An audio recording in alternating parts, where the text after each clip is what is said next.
very good morning to you. It's a Wednesday morning, and of course, the fifth day now of July 2023. It's been an amazing week so far, coming from all of the holidays of last week, and of course, brushing yourself up for the new week. It's been an amazing time so far, so good. My name is Janice Cobham. Thank you so much for being a part of our show. Good morning, Africa. Good morning, Nigeria. Good morning, Akwa Ibom State. It's a beautiful Wednesday morning, of course. It's midweek already. How have you been cashing out globally? My name is Uyaya Neka, and I am super excited to be here this morning. I want to encourage you to be a part of our very much growing community. So like, share, comment across all our social media platforms, all of which you can find at spectrumtv.ng. Of course, also would like for you to follow us on Twitter at spectrumtonline. Let's get your contributions on issues happening in the country. Of course, that's what Rise and Shine brings you every day. Oh, good morning. Thanks for joining us once again. My name is Oyai. I think I said my name earlier, right? Oh, really? Okay. Yes. I think I didn't hear that, but it's a good thing. Oyai, good morning. Good morning, Jen. It's good to have you back. Yeah, thank you so much. Good to be back at work, actually. And a lot of things to talk about, actually. And I know that the streets of social media at this point in time has been buzzing for different reasons. Yeah. And one of it, which I would like us to talk about very quickly this morning, is the fact that everyone seems to want to break a Guinness Book of Records. A couple of days ago, we saw an Ondo State person now who says she wants to break Hilda's record by doing a 150 hours cookathon. And then we also saw the Messieurs that decided to go on a massage. I don't know how that is being pronounced. Massageathon. Massageathon. Yes, massageathon. You know, to do 72 hours non-stop of massaging. But unfortunately, yesterday we started seeing videos that went viral of she trying to massage somebody on the, while massaging. She fainted, right? But then again, I think preparation comes into play. Yes, yeah, absolutely. When we even take it back a little bit to Hilda Bassi's story, you discover that Hilda did a lot of preparation. Like 5 years before she even, actually went into that feat of breaking that record, she prepared herself. She prepared herself not just, physically. She prepared herself mentally as well. She prepared herself physically. We saw videos where, she had to attend fitness classes to get herself, to build up that stamina that would, take her that long. And it's not about just waking up in the morning and say, oh, I want to do a massageathon or a cookathon for 150 hours and you're not properly prepared. Your mind is not prepared for it. Your body is not prepared to, stem the tide of not sleeping for that long. It's really laughable. If you want to break a record, then let us do it in the proper way. If you look at it at this time, the motive behind all of these things are wrong. That's just where I'm going to come from. For me, I think it's cruise. Yeah, of course, it's cruise. There's one I was looking at yesterday, I think on Instagram, and I was asking, is this for real or is just now cruise? The person was saying braiding for, is it 82 hours? And then there was all kinds of drama. Nigerians sometimes don't know where to draw the line. Exactly. And then for those who have, literally gone, I saw someone doing broadcast-a-thon. Yes, a lot I'm telling you, a lot of things are going on. So a lot of people are doing different things at this time, but I just think that the motive is wrong. I think Hilda brought the whole concept to a lot of limelight and the way Nigerians reacted to Hilda Bassi's own. But then let's not forget, the young lady put in 5 years to prepare. The thing that stands out for me, especially with Hilda, is the psychological preparation and the fact that she, took a lot of time to exercise her body to be able to withstand that amount of pressure. You don't just jump and then there is one that is cooking in one of these Western states. Yeah, Ondo State. Ondo State, that just put off her gas and went to look for food to eat. Do you understand? Yeah, it's all of that. Even if GWR will want to ratify her, they would deduct several hours and she'll be left with two. Nothing, Sure. So but I think I want to ask you, this morning, what record do you intend to break? Because it seems everybody wants to break a record. I'm not breaking a record. On the flip side now, I know that I read some very funny comments, laughable comments, and then somebody said something. He says, if Nigerians do not tear the Guinness Book of Records book, we will not rest. So, I think we need to break records. I know that just, just on a lighter note, if at all there's something I would try to go at, it will be broadcast-a-thon. So just, give me some days. Come and buy airtime on Spectrum TV, like 2 whole days. And then I will talk for 2 days in 72 hours. I'll go and check if someone has broken the record before. But that it will be broadcast-a-thon that I'd like to try. And what else? Maybe sleep-a-thon. No, sing-a-thon. Sing-a-thon. Oh, sing-a-thon. For a lot of you that don't know that I sing, she sings. So sing-a-thon will be the most appropriate. But let's look at some very serious things trending on, of course, happening in the country. A lot of very serious and deep conversations ongoing as we speak. One of our major stories for this morning is that, of course, we saw, I think it was on Monday now, but we decided to bring this story today.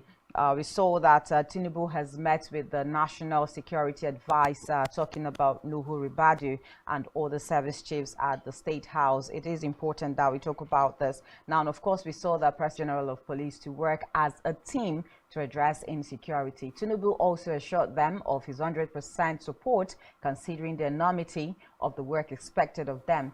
He told us that, of course, this is a quote now, we must work as a team and that there's work to be done. Nuhu Ribadu told State House correspondents after a closed-door meeting with the president and service chiefs at the Aso Rock Villa, Abuja. Of course, Tinubu is repeating a similar directive he had given to the immediate past service chiefs on June 1, where he declared that he would not condone them working at cross purpose. I think these are very, very, deep thoughts there, revealing what transpired behind the closed doors, or rather glass door now. The NSA said Tinubu gave us the assurance that he's with us 100%. He told us that we must work as a team and that there's work to be done. He'll expect us to deliver, and we are grateful for the opportunity. That's why we are here. I think we'll just leave it at that. But again, the reason for this conversation is that security has been like a serious bane in the country, where when we even look at the northern part of the country, we look at the western part of the country, and even down here in southern parts of the country, we see that there are just issues of insecurity, which has made a lot of investors that we're supposed to come into the country, divert their interest and all of that. So it's quite a pity, but we see that of course, the president, this is more like his first meeting since he appointed these people, as service chiefs. This is his first meeting with them, to look at what exactly is happening in the country. And I think that a lot of expectations is coming from the part of Nigerians at this moment, especially when we look at the precedents of Nuhu Ribadu as the National Security Advisor and all the good things that he's been associated with. There's just a lot of expectations on the part of Nuhu Ribadu and of course these new service chiefs. The issue, or rather the conversation, is that they are bringing up new energies. And I remember when they were first appointed, Uyai, we tried to go through their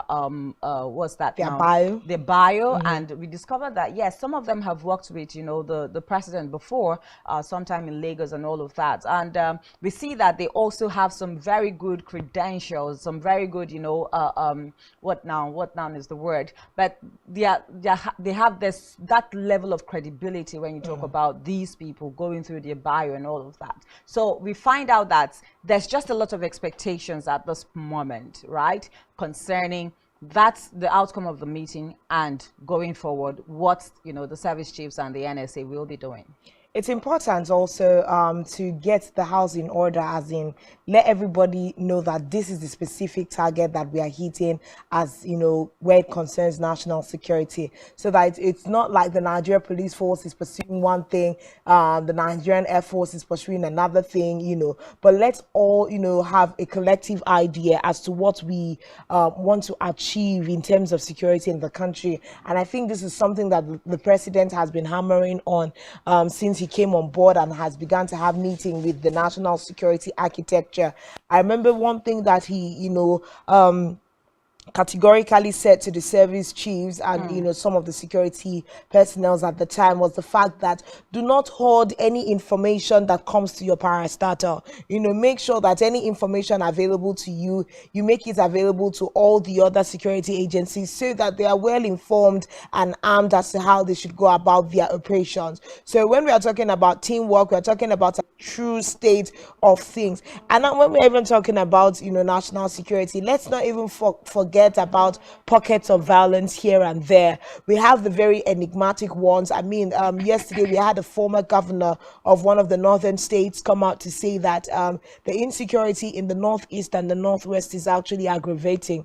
You know, it's way more than we are talking about at a time like this, and he called on President Tinubu, you know, to make sure that he looks squarely into security in that area. But when we even move away from the very large enigmatic ones where, you know, banditry, people going into communities and ravaging them, let's talk about pockets of violence where we can even have the police force in their area commands, making sure that thefts, armed robbery is even abated. All of this collectively comes together as what we call, you know, national security. And at this time, it's important that the service chiefs will interpret this information that has been given to them by the president to the people that they are leading.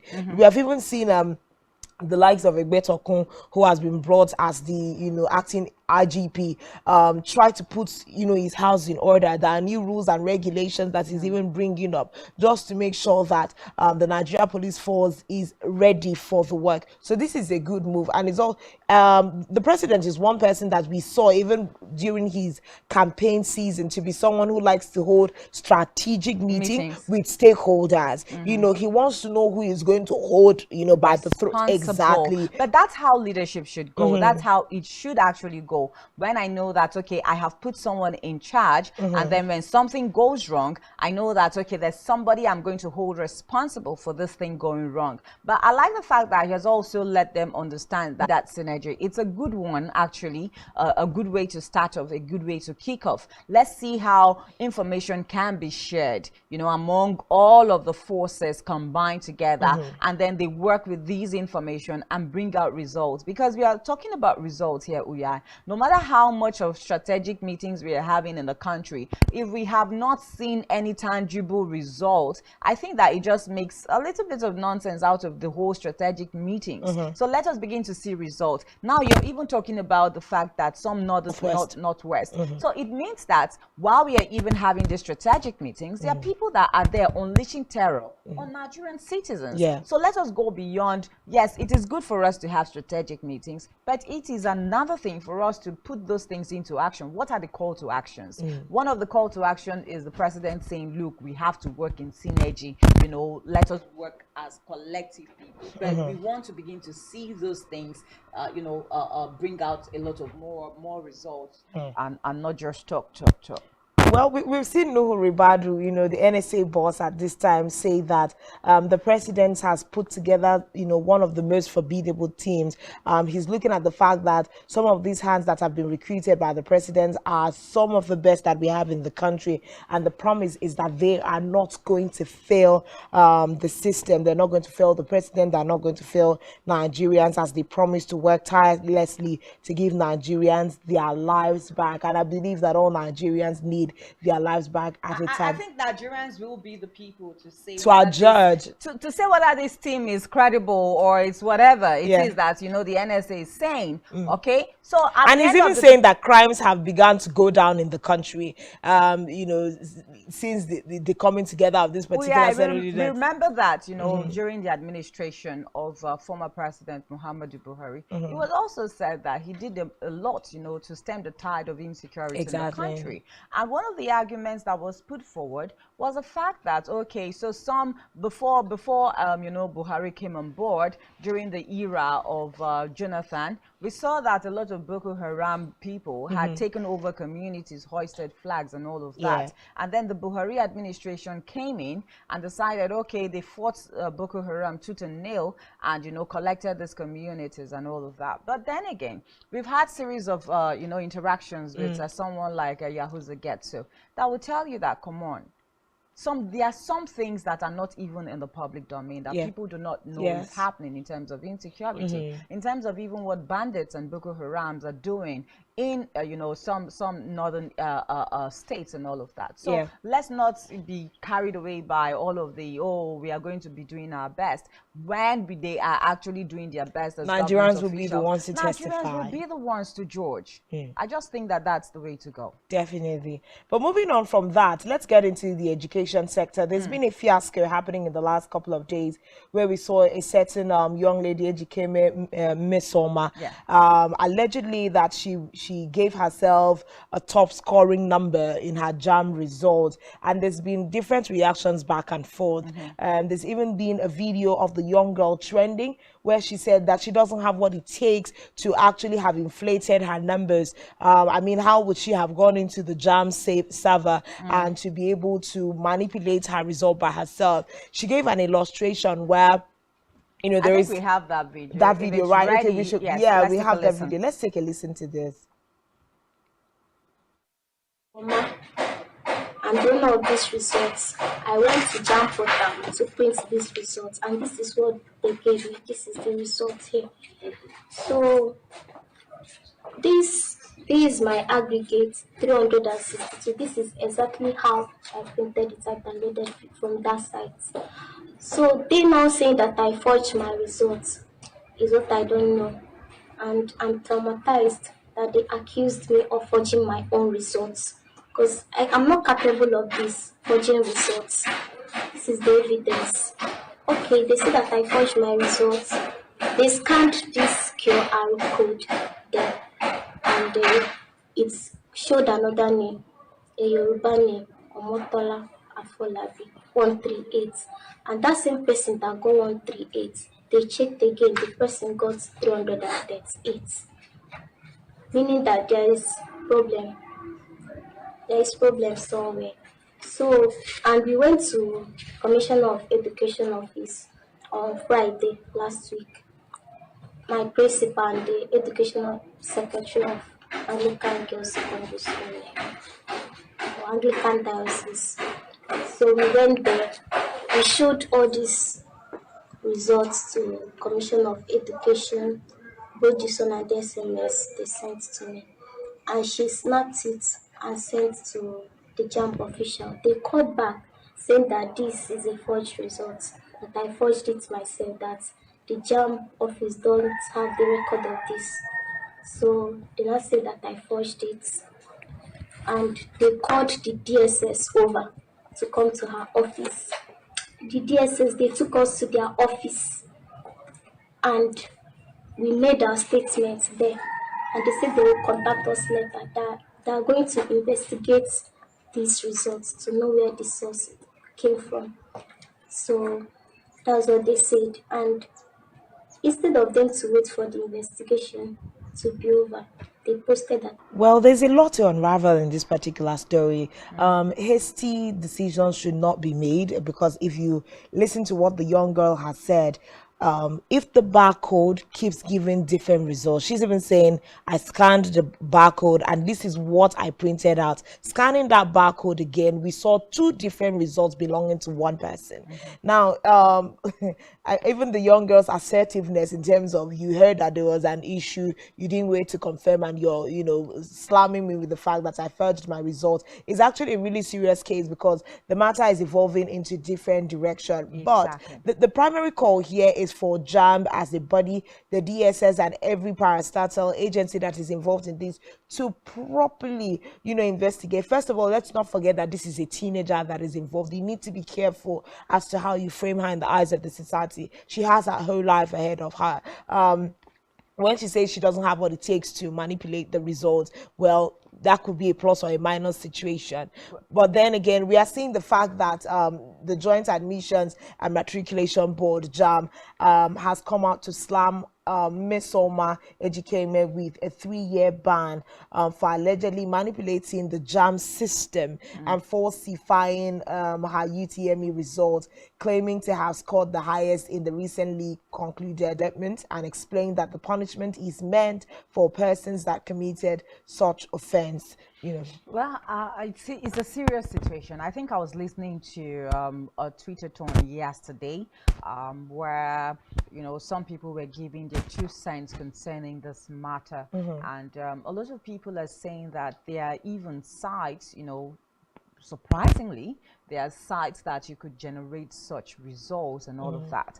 But some people have also said that this is more like a very flimsy conversation, that we shouldn't even brew this much of controversy. Yeah. For the past how many days they've been talking about Mesoma and falsification of JAM results and all of that. But then again, I know that JAM has come out to also say that they have, to a large extent, done some kind of investigation. I think I've listened to her, and just to correct an impression now, I don't also think that this allegation is directly to Mesoma, because of she's just we would still say that she's a minor here. Yes, of course, she's a minor. Yeah, she's a minor. So you wouldn't also expect that she did the manipulation. So if we are even talking about situations of manipulation here, then you should know that there are faces behind her, or there are people behind her that would actually do those kinds of manipulations. But JAM has said one thing that has made it a little bit difficult to even know which side the pendulum is swinging to right now is the fact that they have said that even the result that she is parading is obsolete, that result was used way back in 2021. So it's even different. What she's parading now is different from what JAM is using at the moment. So when you see this kinds of conversation, or you see this kinds of explanation, where do you now put Mesoma AGK with what she is using as the authentic results that she was given by JAM? So it raises a lot of questions at this moment, actually. It does. That's why we say that a holistic investigation needs to be done. Let's see. And then we're talking cyber here. We have cyber intelligent people all over the country. Take the result that she has, run the background check, let's tally the numbers. Even she wrote her exam this year. It means that JAM gave her certain numbers. Run her binary. What JAM is saying is that she's called scorer for JAM this year. Is there also a possibility that she went to check her results on a wrong server?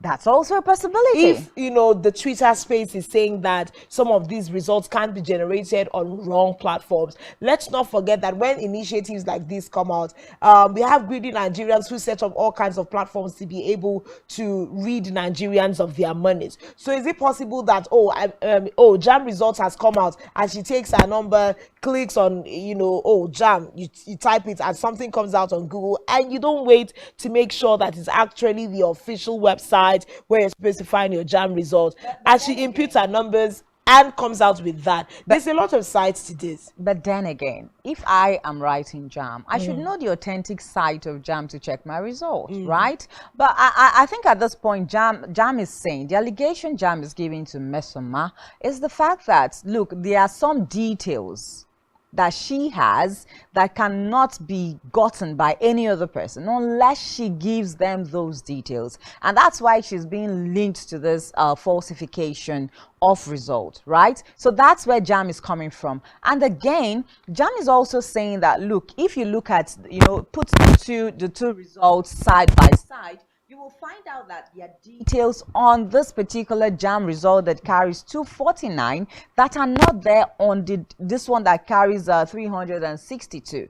So this is where the disparity comes in. This is where the whole confusion comes in at this point in time. But of course, with all of the what do you call it now, with all of the details that JAM has put forward, and Mesoma is not shifting grounds that she actually falsified the results. So I don't know what exactly JAM will be doing. But again, they said that, look, it's not in JAM's place to even prosecute. They have to hand her over. I think that's why the DSS is even involved in all of this. We have to be careful with how we ride this particular case at the end of the day, not forgetting that it's a minor that is involved. and we're not saying that minors are usually excused. There is a way that prosecution is, there's a process that prosecuting a minor must follow. But then we are not even talking prosecution yet. JAMB is just saying we've banned her for the next 3 years in Nigeria. She will not be able to write JAMB or get into any, school. But we saw the former Minister of Education, Obi Ezekwesili, call for a forensic probe into JAMB as to how this is happening. For instance, if you also say that a minor was able to hack the servers of JAMB to be able to manipulate her results and print something, different. That is also going to be calling a lot of shots at the security structure of the alleged forgery of the 2023 Unified Tertiary Matriculation Examination of Ejikeme Mesoma. Of course, she has said it's important for them to follow due process. Of course, this information she made available on her official, Twitter handle. Of course, we also saw yesterday that JAMB also called, what's her name now? Obi Ezekwesili, to explain these things to her, right?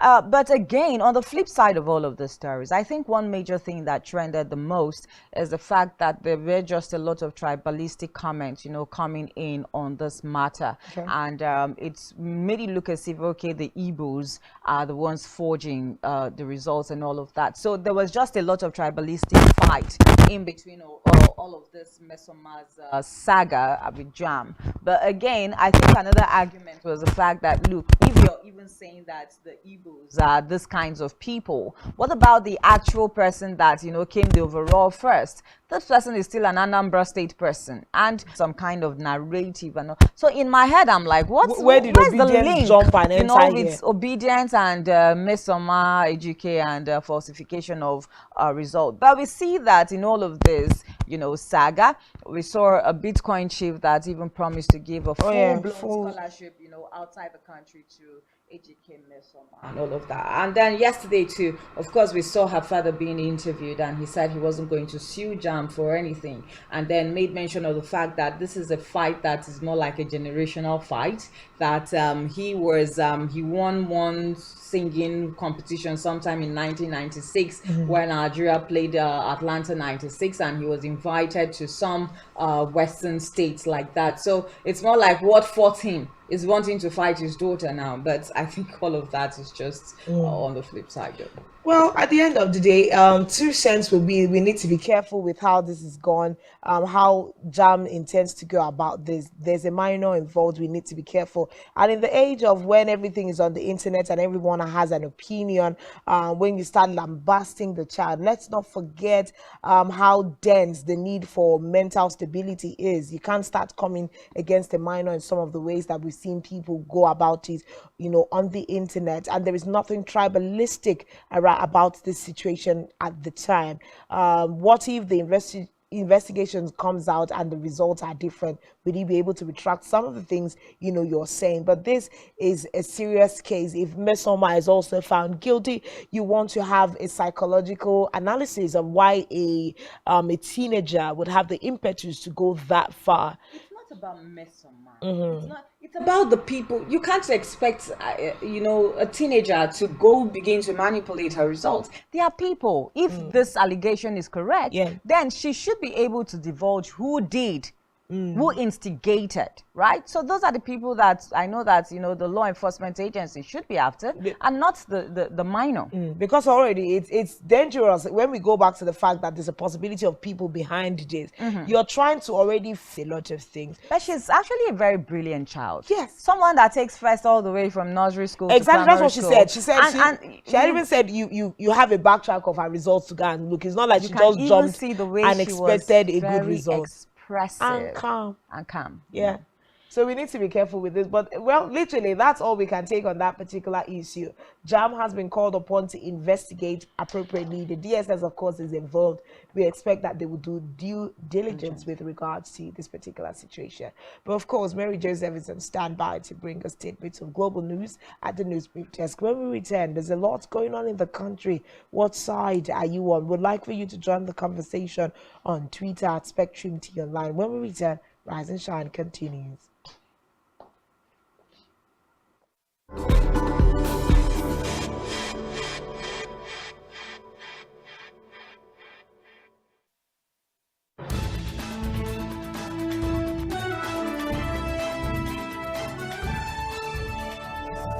Spectrum TV, broadening your horizon.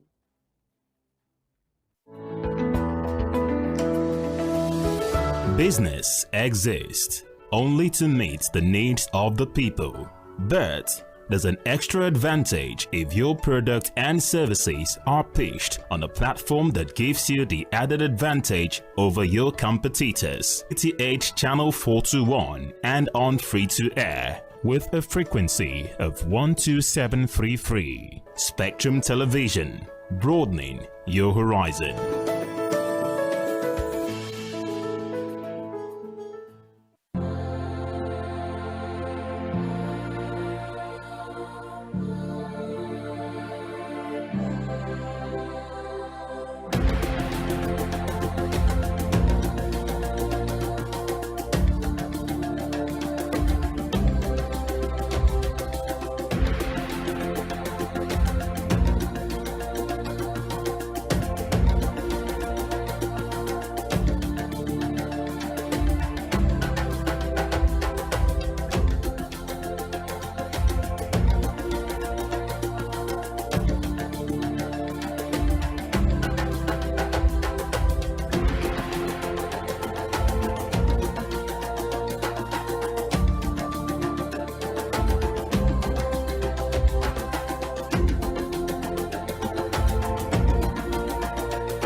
As of state and government, Secretary General is to delegates. Voting for Spectrum TV to improve voting lapses to counting.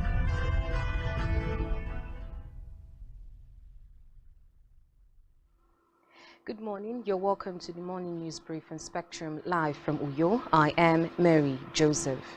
Starting the news brief today is a report that the Presidential Election Petition Court has admitted as exhibit the Chicago State University educational document of the President Bola Tinubu and other documents.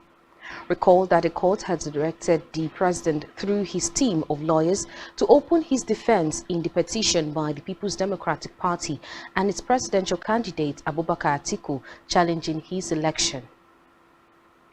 From the Red Chambers, the Senate President, Godswill Akpabio, has announced the principal of his state as Senate leader, Senator Dave Umahi from Ebonyi State as Deputy Senate Leader, Senator Ali Ndume from Borno State as Chief Whip, and Senator Lola Ashiru from Kwara State as Deputy Chief Whip.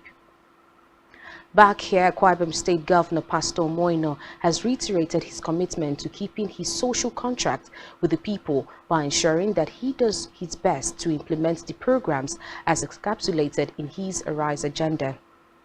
Governor Eno, who gave the assurance since when he flagged off the construction of Owo Uta Noku roads linking Ibesipo, Asutan and Insidibium local government areas, appreciated the World Bank and the Rural Access and Agricultural Marketing Project RAMP of the State Ministry of Agriculture for partnering with him in the realization of the project. Heading straight to the foreign scene, China says that the UK is sheltering fugitives from its London embassy came after the UK said it would not tolerate attempts by China to silence individuals in the UK or overseas.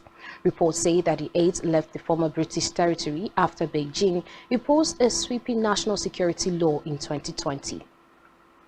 We head straight now to sport, where Nigeria's Super Falcon will know their opponent in the qualifiers for the 2024 Africa Women's Cup of Nations on Thursday. The draw ceremony, which will hold in Rabat, Morocco, will be live on CAF digital platforms and CAF TV partners from 5 p.m. The 2024 Women's AFCON Finals will be hosted by Côte d'Ivoire. And that's the news update at this hour.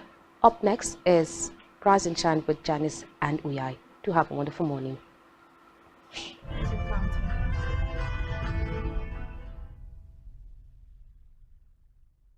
As of state and government, Secretary General is to delegates.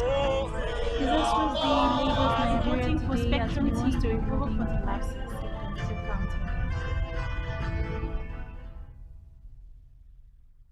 Nigerian police, which is the only one allowed by grossly abuse. Our governors have to share police powers with the president as stipulated by the Constitution. We do not have a federal government police force. We have the Nigeria Police Force, which shall be administered, organized, and supervised by the Nigerian Police Force. No, my lord, I want to say something. I want to say something here.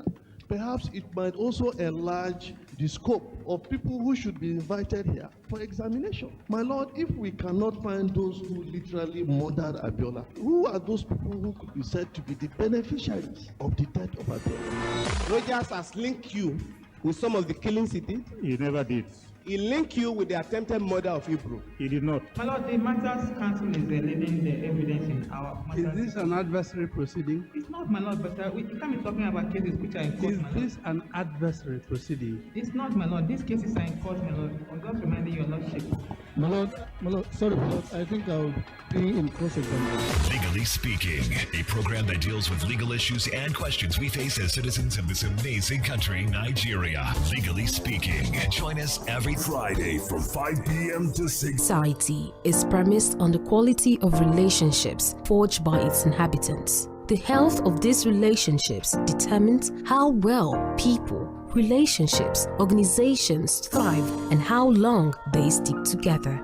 Join Uyai Anyekan on Connect every Wednesday from 6 p.m. to 6:30 p.m. and on Sunday 2:30 to 3 p.m. on channel 421 on Star Times to catch all the conversations, interviews, real stories, and how to navigate relationships and family life in the 21st century. Real people, real faces, real stories. Connect live on Spectrum Television. One truth not often told is about the transformation that Africa has undergone in recent decades. Africa is shaping its own destiny and should be referred to as the African opportunity. On Spotlight Africa, we paint the African picture the African way, laced with truth, detail, and the color of the African continent. Join Uyai Anyekan every Tuesday and Thursdays at 4:30 p.m. Spotlight Africa, telling the African story.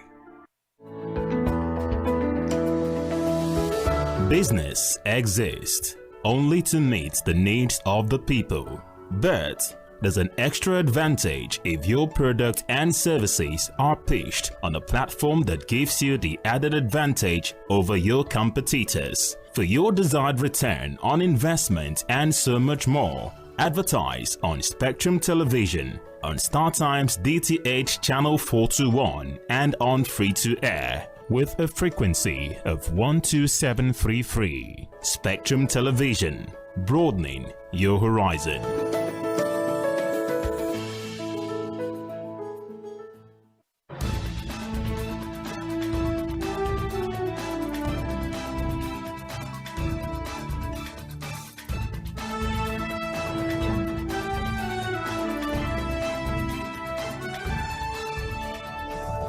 Spectrum TV, broadening your horizon.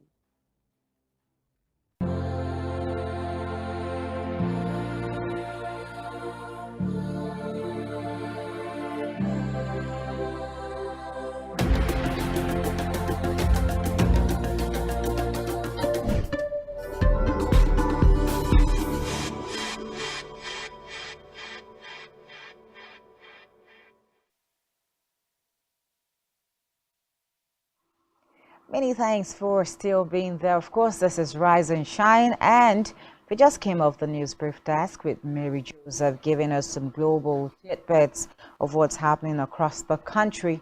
And just to keep you up to speed with some of the major conversations we've had this morning on the show, of course, we saw that the President Bola Tinubu has met with service chiefs now. I met with service chiefs to ask them that teamwork is very necessary at this moment. Share information, let there be some kind of synergy, for a job well done moving forward to be able to curb all the insecurity issues that we are facing as a country. And I'm sure Nigerians are waiting for the result of this particular meeting. And of course, more importantly, the result of even having new service chiefs come on board is what a lot of Nigerians are looking forward to. And of course, it's no longer news that there's been a saga between falsified her result and claiming to be the highest JAM scorer for this particular JAM.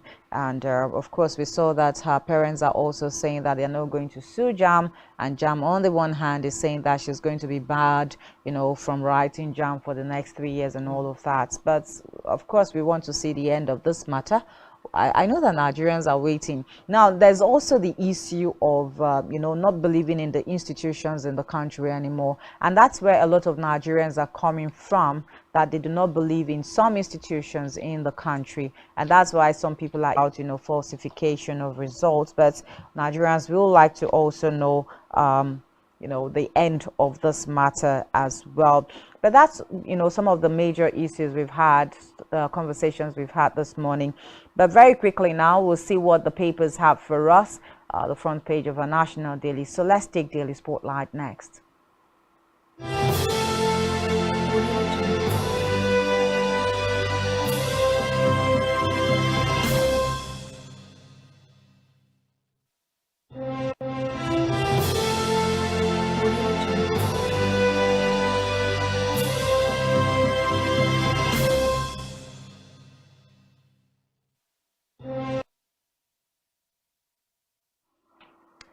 Of course, on Daily Spotlight this morning, we'll follow straight to the Punch newspaper. Let's see what the Punch is saying this morning. Big story on the Punch has principal officers, APC protest selection, National Assembly members back Akpabio Abbas, selecting Bamidele Ndume Umahi as NAS leaders, a rumor Adamu declares. Senators, reps, support Senate President Speaker, says NWC aware of selection. Okay, page 2 is where we can find detail. There's already back and forth there. Yeah. It's in the National Assembly. Okay. Moving on, we see Tribunal. Tinubu tenders Chicago varsity admission letter. Others, page 7 is where you can find details. Investors suffer 671 billion naira one-day loss as equities stumble. Page 19 is where you can find details. Beavers, APC kicks as opposition folds INEC 98% success claim. Page 22 is where you can find details. We also see here customs sees 3 billion naira smuggled rice, arrest 344 smugglers. Page 24 is where you can find details. Slain UI Dawn buried amid tears. Cleric condemns killers. Very sad story there. Details on page 4. Result falsification. JAM sanctions more candidates. Ends Mesoma's probe. Okay, page 10 is where you can find details. The probe has been ended by JAM. And that's all we have on the front page of the Punch. Okay, let's now look at our very next paper, of course, Daily Sun. The big story on Daily Sun says APC bowls over choice of Senate, House of Reps, principal officers. And the writer of that story says Akpabio announces Bamidele Ali as Senate leader and chief whip. Reps name Ihovebere Chinda as House leader, minority leader. APC chairman dismisses appointment as rumor. Will look at concerned party governor's pledge. You can find details of that story on page 6. Pro-Buhari corrupt political appointees, Archbishop urges president. That story is on page 27. Tinubu tenders academic records from Chicago University, and the writer says INEC calls one witness, closes case in Obi Labour Party's petition. Page 28 is where you get details of that story from. Of course, to Kanu. Kanu Anti-Graft Agency arrests Ganduje's work commissioner over alleged 1 billion naira fraud. You can get details. Say that this is some kind of medical, breakthrough because cancer has really ravaged a lot of people.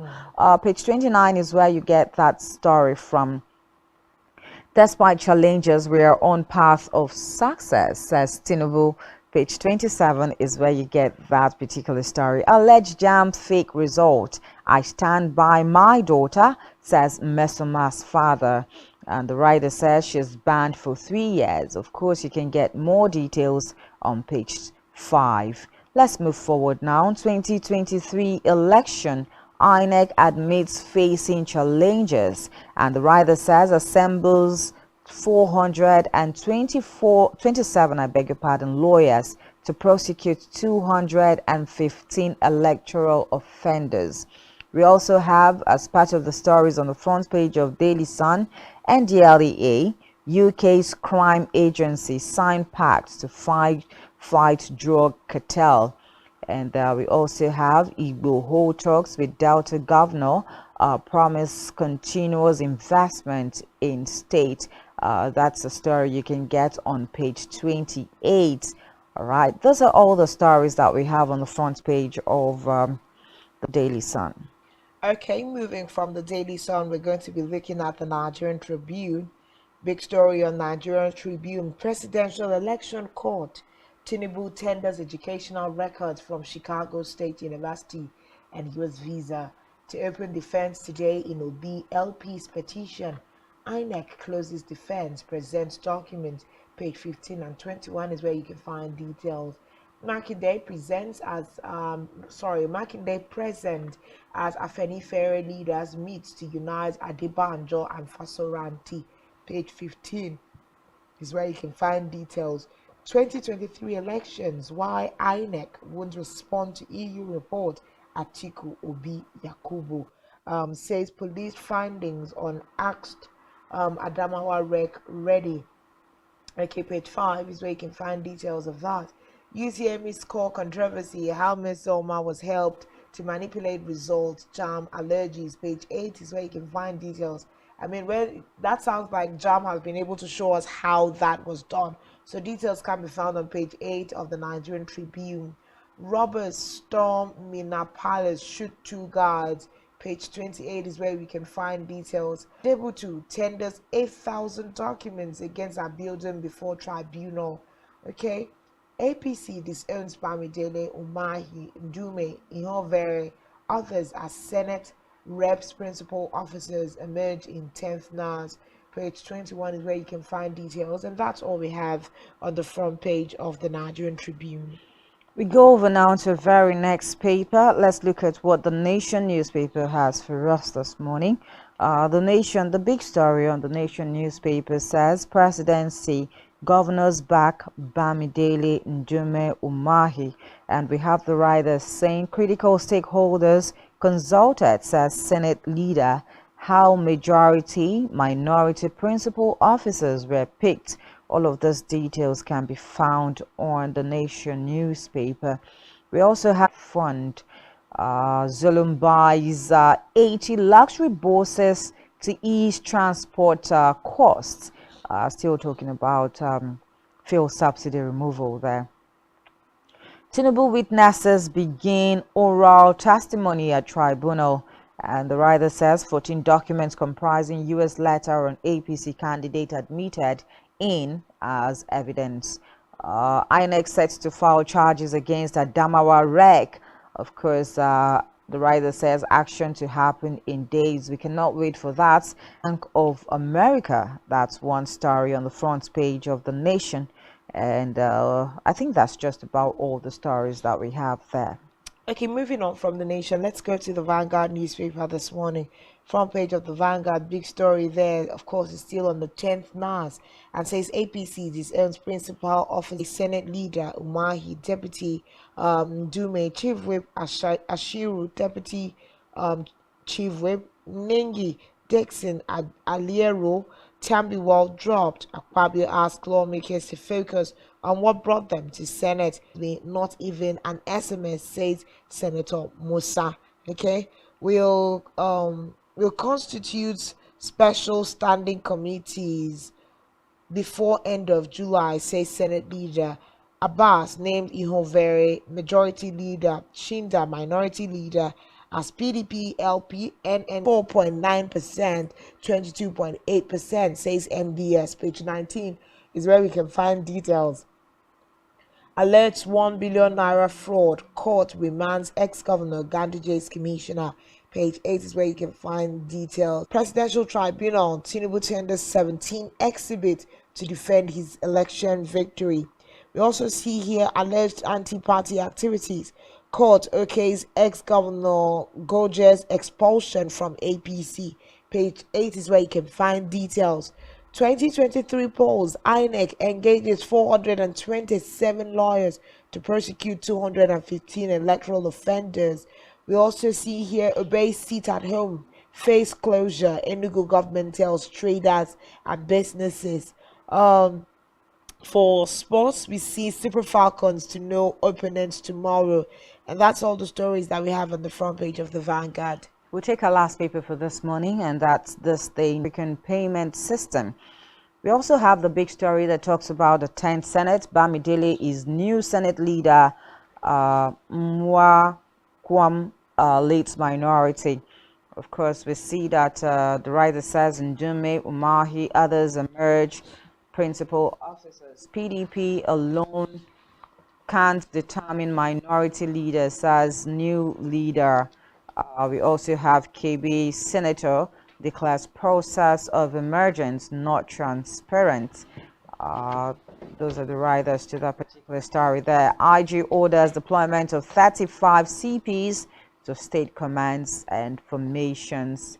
Makinde will unite Fasoranti Adebanjo in Yoruba's interest. Of course, we also see that Yakubu 2023 elections outcome fair, reflection of multi-party democracy. And those are all the stories that we have on the front page of this day newspaper. But yeah, looking at all of the papers this morning, obviously one story cuts across all of our national dailies as major stories, and it has to do with the issue of the Senate and House of Representatives. Of course, we saw that lineup yesterday.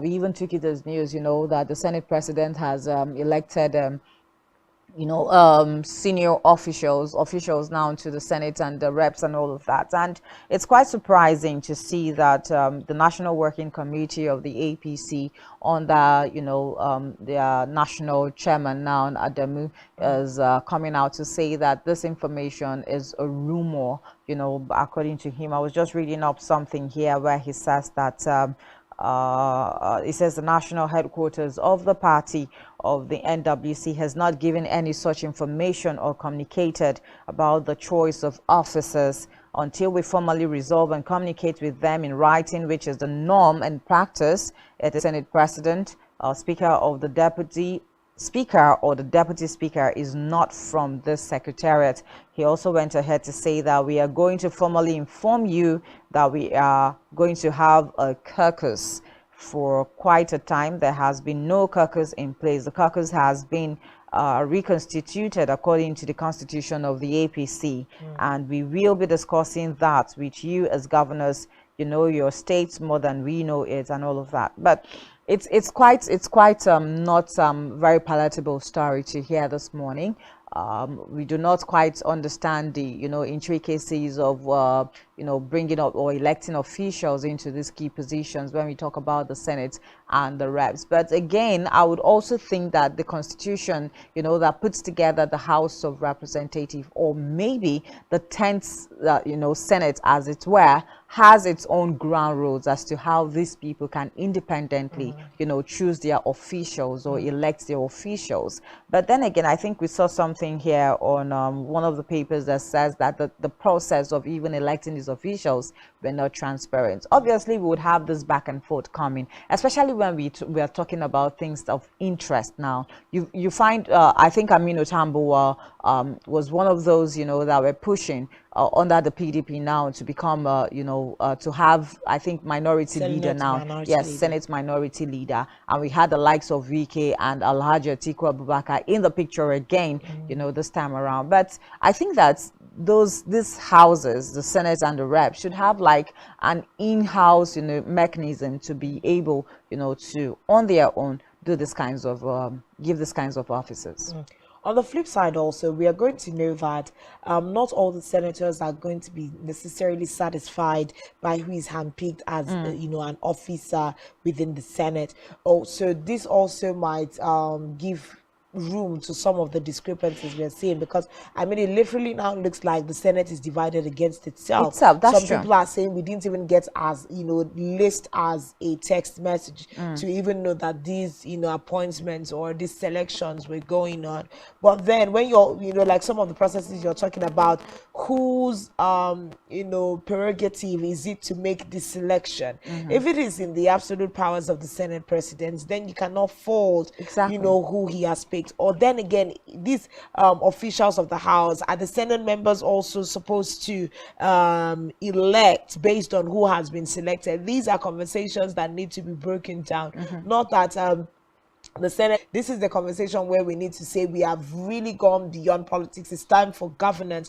Let's do what is best for the 10th NAS so that we are sure that we have the best hands on the saddle. I mean, what are the work roles of these officials that have been selected that, everybody wants to be involved at the same time? So I just believe that members of the Senate should find a way to resolve this as soon as possible. The NWC cannot really be saying that they're unaware. Of course, that's what the national chairman is saying. So what I'm saying is, if the NWC says that they are not aware of this selection, that also puts the Senate president in a wrong standing, because how are you making the selection for leaders within your cabinet, and then the NWC is not informed, that are not carried along? So there's a body of information that is missing there, and we do hope that in the next couple of days, even today as a business day, that the Senate president and everyone involved clarifies what this is about, and they can move on so that they can start looking into more serious issues. Definitely more serious issues. We're talking about governance here. Exactly. And just like the president had said,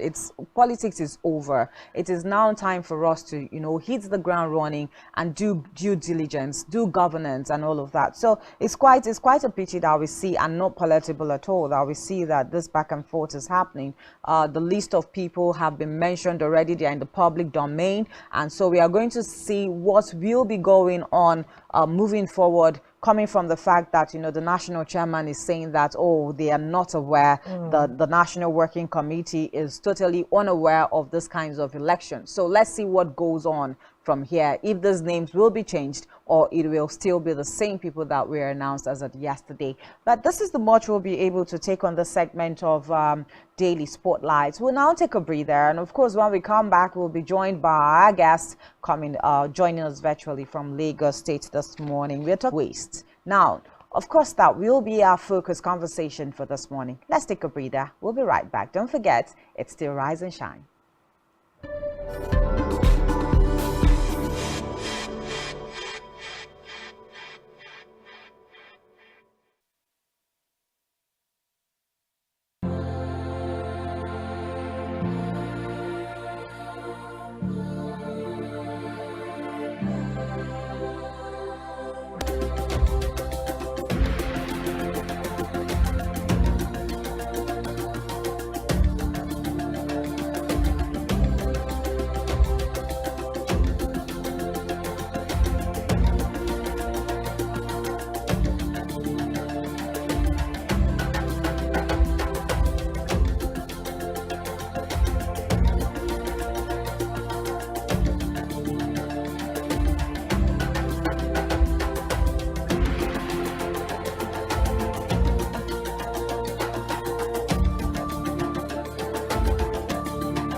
Welcome back and thanks for joining us. If you're just joining us, this is still Rise and Shine, and we come to you live from Uyo, the capital city of Akwa Ibom State, Nigeria. Of course, this is the breakfast, so you need to join every morning because we talk about topical issues of national relevance and matters where we really like to get your contribution on matters arising in the country. One way to do that, even as we go into the conversation of managing governmental waste, do that by going straight down to Spectrum T online. That platform is Twitter, so that we can get your real-time questions, real-time conversations and contributions on the issue. But of course, politics has driven us a journey to this point where we are, and a lot of people are clamoring for governance to start, as all wastefulness within the ranks of governance. We have billions voted as monies for members of the 10th Senate, and this cuts across different parastatals and other issues in the country. If we cut down on waste, how much more stable will we be as a nation? Joining us to have this conversation this morning is Victor Anilaju of Election and the founder of IPE. Good morning, Victor Anilaju. Good to have you on the show this morning. Yeah, good morning. Thank you for having me. All right. How's Lagos this morning? Is the rains, are the rains very heavy over there? It's just cold. Weather is just cold. Not like raining, but everywhere is calm and chilly. All right. Okay, let's talk Nigeria and let's talk the waste of governance. Of course, yes. Yeah, from the very top. Talk about waste. We're talking about corrupt practices. We're talking about even our politicians and all of that. I know that some people a couple of days ago were talking about the convoy of President Tinubu when he went to Lagos and all of that. And you know, for us to say waste in governance. So waste in governance, in the first instance, is talking about not using resources effectively and efficiently, right? And in terms of the people, it's when the people are not multiplying the resources available to them. So if we're looking it down from government, we'll find out that every year, this is the simple terms I always use. Every year, our government comes up with budgets, trillions of naira of budgets. But at the end of the year, you don't see the impacts of what that budget has done. So I have lived over 40 years in Nigeria. And for these past 40 years, I've been hearing every year budgets, trillions. And if you ask me what's the impact of those budgets, I really cannot tell you as of today. So it's like the government is spending, but we're not seeing what they're spending money on, right?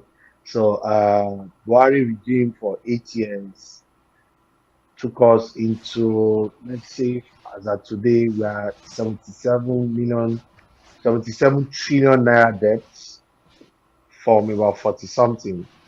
So all those money that was borrowed for the 8 years, we can't tell what the remaining 40 something trillion or remaining 30 something trillion that was borrowed. We can't tell what those money was used for. Right. So and then that's where you see we're wasting. So it's like we're spending money and we're not seeing what the money is being used for. We cannot measure. You say you have spent over 30 trillion of the money has not grown. So that's where we see government is wasting our resources. That's one part. Waste has to do with two parts. Waste has to do with what you do and what you fail to do. You understand? So I just explained the part of the waste of using the money, not getting the desirable results. But there is waste where you have the resources, you have the human power, you have the manpower, and you are not using them judiciously to give you your desirable results. That itself is waste. So you have over as of today, Nigeria is over 220 million people, and our GDP is okay. Let me say what we generate. What we generate is about 9 trillion naira, which is one company in America can generate twice what we generate as a whole country. Just one company in America can generate what we generate as a whole country. So that itself is waste. So you have crude oil, you have over 25 natural resources, we have over 200 million people, and we cannot generate enough revenue. We cannot produce enough products that can be globally respected or that can help us to generate revenue globally. That itself is still wastage. Because wastage is not just about what you use. Wastage is about what you fail to use. So if we have to keep the discussion going, we have to start looking at different sectors. Maybe some other time when we have to talk, we have to look at the waste in political offices, which is where the decision making is. Most times people say, why do we always come after the politicians? But that's the table where they make decisions. Every minister, every commissioner works with these politicians who are the executives. They are the people who have the power to make decisions and execute. So they are the people who spend our money. Let's put it like this. They are the people who spend our naira and kobo.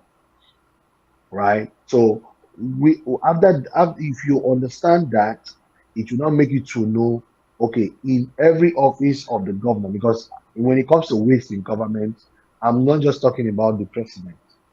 I'm talking about every political office holder, chairman. All of these offices, there is an allocation of fund that goes to those offices. But it will shock you to know that there is no accountability. So we give them this money. We don't ask them what this money is being used for. We don't ask them, how did you spend your last month's allocation? So even if when they come up with some expenditure, we don't have a proper way to verify. Okay, let me give you an instance. There is a road in Edo State that a previous government had put down on their expenditure that road had been tarred, and they spent millions of naira to fix the road or to tar the road. But as we speak currently now, that road have not even been touched. Nothing was done on the road. So how do we track how our governments are spending their money and verify? So if you say we build a bridge worth 3 billion naira, how do we verify if that bridge and after building like 2 stadiums in Nigeria, South Africa was to host World Cup, and we now had that one that we built. So all of these indices, these are things that tells you that the government is wasting resources. Okay. Because we are putting so much, we are not getting what we are putting. So it's just on the heels of some of these things that you're saying in the Nigerian state, what would you say is a driving force behind the waste that we are experiencing? As of course, we are going to go back and also stay a little bit with the conversation around political waste, because majorly that's more like a source of income and a great source of expenditure in our country. It's not even infrastructure or any other development. We spend more money politically in this country. But let's talk about what's behind the kind of wastefulness that we experience as a country. When you say the monies that we spent to build a stadium in Nigeria, built 3 stadiums in another nation, what would you say is the factor behind our wastefulness? And then let's link that back up to political waste in our country. I would like to piggyback all the way to the financial numbers that were called out for the 10th NAS in terms of remunerations and other benefits allotted to them. Financial waste within governance, I'd like for you to talk about that before we get into the rest of the conversation. Okay, so when you are looking at financial waste within every basic Nigerian government today. Uh, Let me give you an idea. INEC spent over 400 billion naira to organize the last election. And today we're in courts still trying to prove whether that election was credible or not. Now, they told us the reason why they were spending that amount. They told us this is what we want to do. At the end of the day, INEC failed to follow those process, right? And as we speak right now, the current government are not holding the INEC chairman accountable. And the INEC chairman, as of today, ought to be arrested. But he's going about, he's still the INEC chairman. So that is one of the reasons why we are facing waste, is because nobody holds the persons who occupy those offices accountable. So they waste this money. Let me not say they embezzle this money. They waste this money, and there is no law enforcement agency that arrests them. And even if you arrest them, there's nobody that trace how this money is being spent and take it back from them. That's number one. Number two is that there is no transparency. So INEC should be giving us like a detailed information how they were spending the money, maybe like a monthly detailed information. I have always proposed that as a president, when you allocate funds to the governors in January, before you give them February, they should be able to give you a proper accountability document to show how those funds was spent, how they were being used in January. And the president should have a way the presidency can checkmate, can confirm every of this expenditure. So when you give out money, you don't check what the money is being used for. You do not expect it, and you are expecting them to spend the money judiciously, definitely. But I feel it's number one, accountability, number two, transparency, number three, the people who default are not being penalized, right? And maybe number four, they don't have a clear-cut vision. So before you ask for an allocation, you should tell us what do you want to use the money for. So before I ask for January allocation, in December, I should be able to forward to the government to say, okay, I'm using this money for all ABC. I'm building roads, I'm building more schools, at what cost? So, and you put it out there in the general public so that Nigerians, the people, because this money is not government money, it's not the politicians' money, it's our own money. It's the money, as of today, Nigeria indices of raising the highest of raising revenue is through tax. We pay tax. So you see, this money, it does not belong to politicians, it belongs to us. The most painful thing is that they don't tell us how they are spending our money. Okay. They just go to the government account, get this money, and use it. Okay. I Victor think there should be a Anilaju. place where the citizens should be able to approve. Victor Anilaju, I remember that when, of course, the president decided to and everything will be okay very, very soon. But we see that just about 2 days ago now, the Nigerian Union of Local Government Employees, that is NULGE, they called on President Bola Tinubu to lead by example in his call for this sacrifice by cutting down the cost of governance and reducing the salaries of political appointees. Now, I know that this has been like a very major conversation. A lot of people have even said, look, there's not supposed to be anything like two houses of, legislature. We should just have one house, which is maybe the Senate or the House of Representatives and all of that. And then recently, too, there was some kind of news about a 114% increase in salaries for presidents, vice president, and, some political appointees and judicial officers as well. Now, my question is, do you share the same sentiment of the fact that, look, reduce salaries of politicians or even reduce the number of appointments that we give out in this country? Yes, the truth about it is as at today, our politicians are one of the highest paid politicians globally. It's not just in Africa, it's not just in Nigeria. Mm. If you check the global indices of earning salaries of politicians, Mm. right? And we are just looking at how the earnings, the official earnings. You don't know the unofficial earnings of a senator in Nigeria today is more than the official earnings. Because in a committee, When you say official subcommittee, and unofficial, what do you mean exactly? so the earnings you are being paid being in a committee is not official. So they just put that in budget. So if you are in the committee of transportation, those budget falls under the Ministry of Transportation. So you pay when you leave Abuja and go for visiting to confirm maybe like the railway that is going on, you are being paid. And so much money is being spent, slash the allowances and earnings of politicians at least by 50%. That could be a way of sacrifice. If you look at our budget, I could say about 25 to 35% of allowances.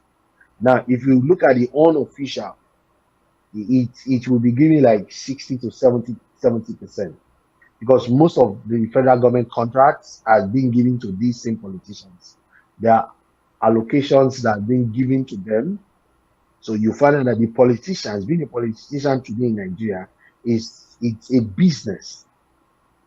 It's a business. So everybody can do everything to become a politician today, and that is why everybody has Would we say that that is the only reason why we have waste in the country? When we even talk about the petroleum industry now, we find out that there's just a lot of waste.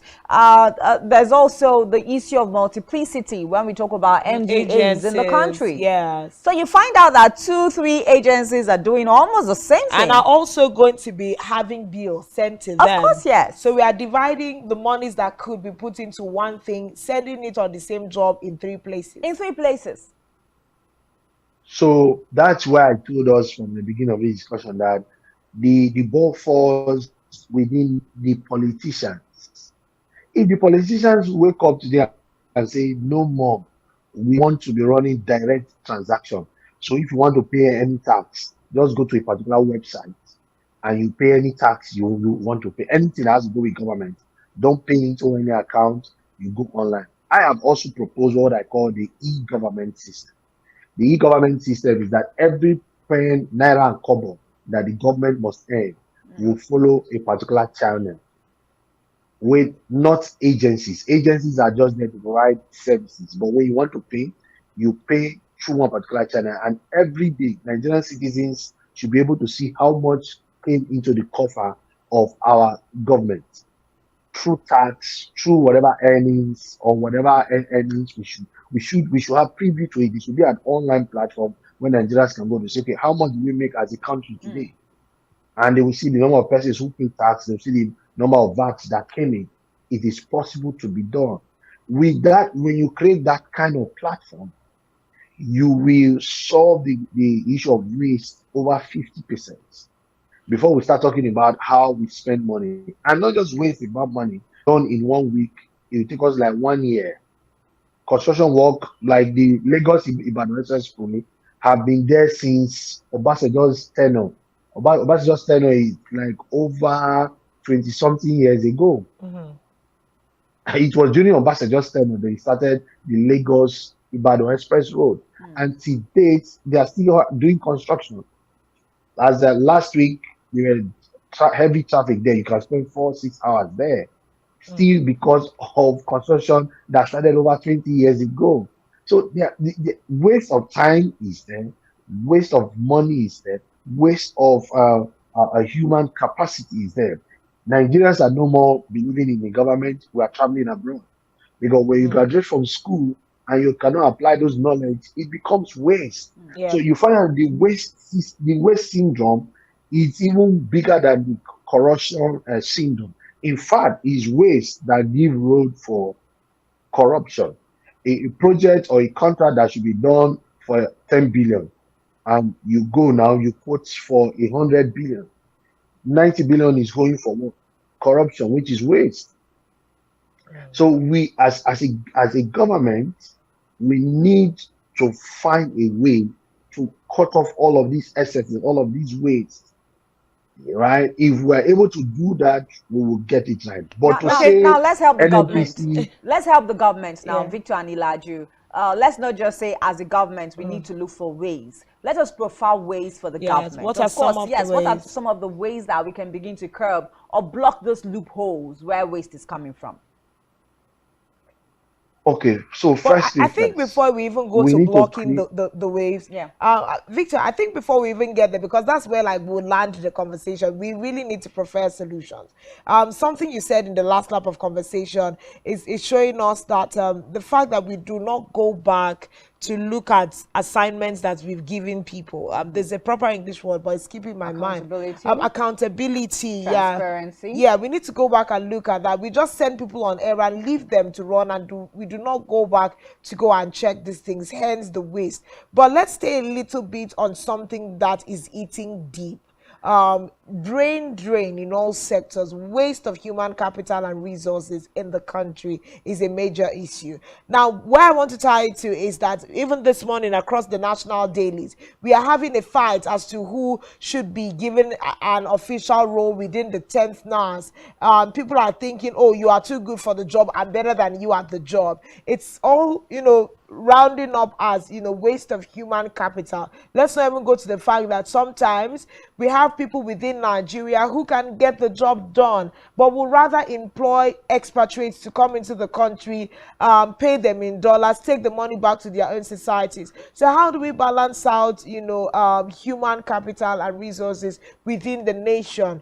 Let's not even talk about brain drain in the health sector. Okay, so to me, I've actually proposed that our executives should not be given the assets to spend money.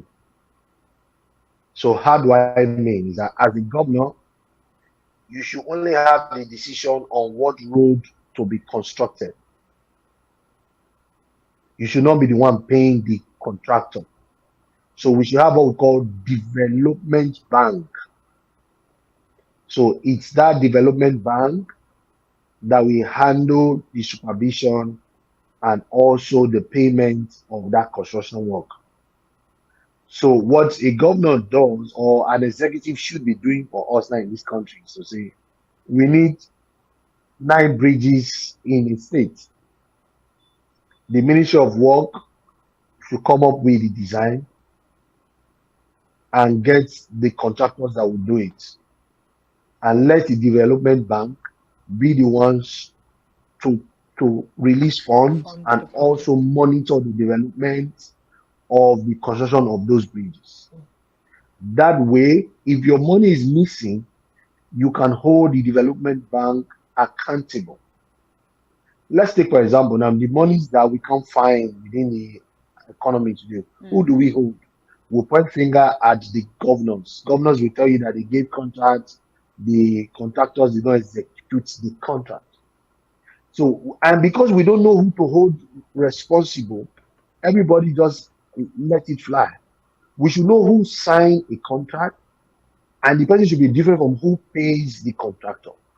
So when we separate those two functions, we'll be able to know who we are going to hold accountable. Okay, you signed for the construction of Lagos-Ibadan Express Road.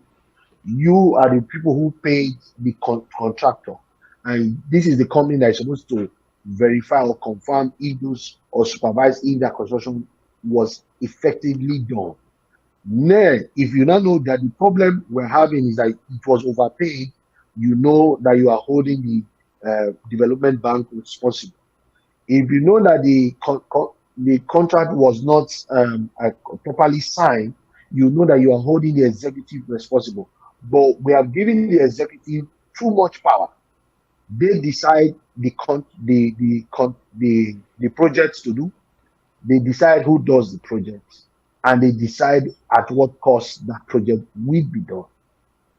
So you can't, there's no accountability there.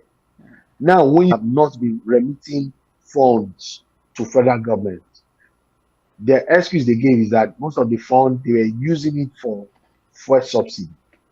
Now, a lot of us forgot that during President Buhari's first term, under Minister Akachuku, they told us that the increment of fuel from about 120 to about 160 thereabout was they have removed fuel subsidy. That's what they told us. So the question me I'm asking now is that what fuel subsidy did Bola Ahmed Tinubu removed now? Because if Akachuku told us about 6 years ago or 4 years ago that they have removed such fuel subsidy, that's why the petroleum price went up.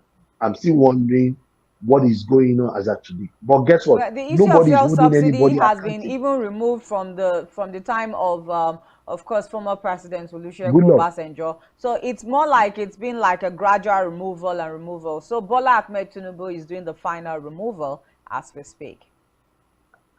And when Akachuku removed his own, he told us that was the total removal. It was Goodluck that told us that he was doing partial removal.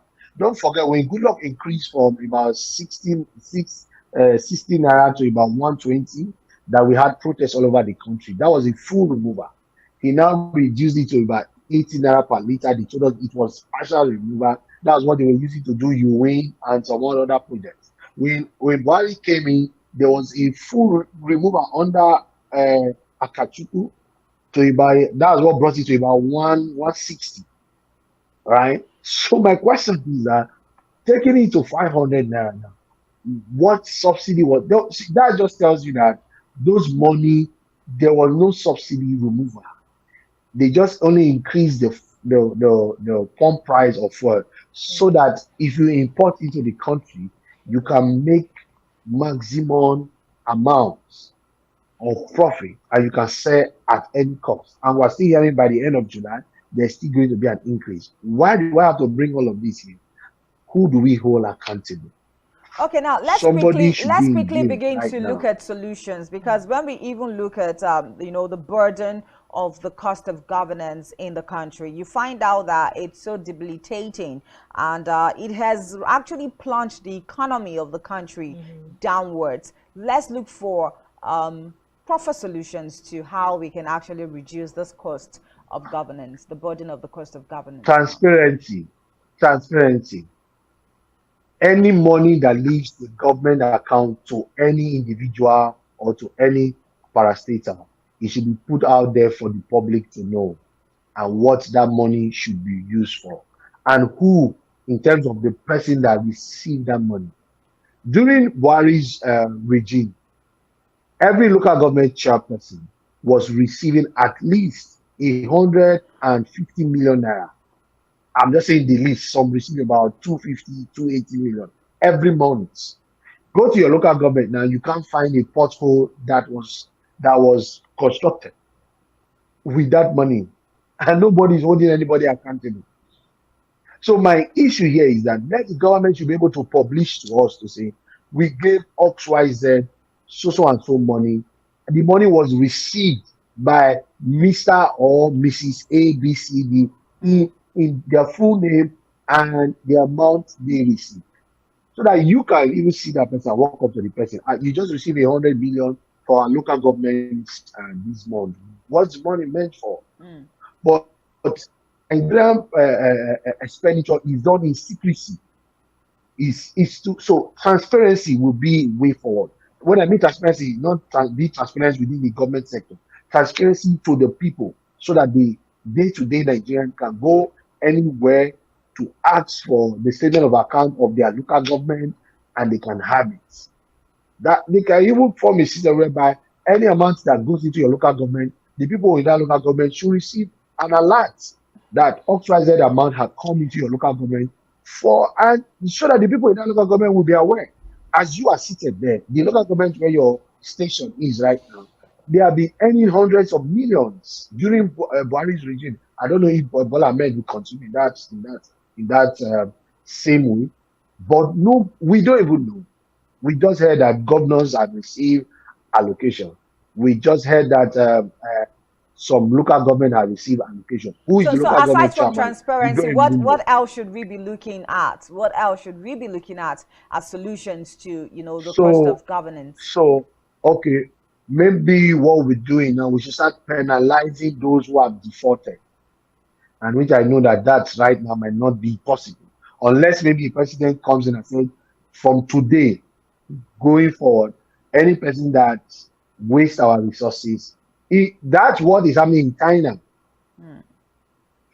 You are sentenced to death by hanging for wasting their resources.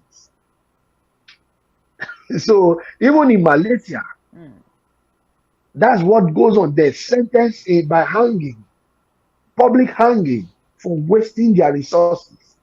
I think drastic situation calls for drastic measure. As of today, we need to start holding people accountable for wastage. We need to ask a governor, what have you done with the January allocation? Let's know. Give us word for word. That's where actually that's supposed to be the duty of our state house of assembly. But because this is the same politics, the people that are supposed to be checkmating the executive, which are the legislature, because the legislature have that power to call the executive to say, give us a record how you are spending our money, but they don't do that. Okay, but in the overall, So just to land this when- conversation, Victor, in the overall, just to land this conversation, do you think that it is possible within Nigeria to end wastefulness in governance? Do you think it's a possibility? Yes, it is possible. All right. Why I said it is possible is because if you look at the banking sector today, as a bank manager, every kobo and naira you are spending, they know from the headquarters. And if you are not spending money that comes in and money that goes out, that's why I said we should go back to being transparent.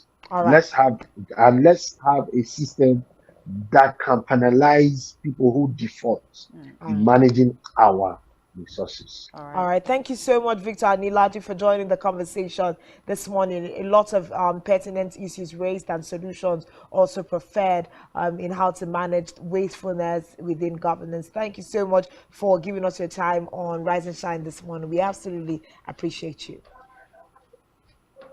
Thank you. Thank you. Thank you for having me. Have a blessed day. And you too. Thank you so much. Serious issues, lack of transparency, the fact that we do not follow up on projects is one way that we are losing money, losing people, capital, resources, and the likes of that. But like I said in the last question, do we really think that this is possible in Nigeria? And I love this answer. It's very possible when we have the willpower to do the actually cut down on waste and all of that. I know that a lot of people have actually said, look, even let the waste be cut down in terms of even how many cars are in the governor or in the president's convoy, because that is waste. When you are buying those cars, we are maintaining those cars, we are paying the drivers.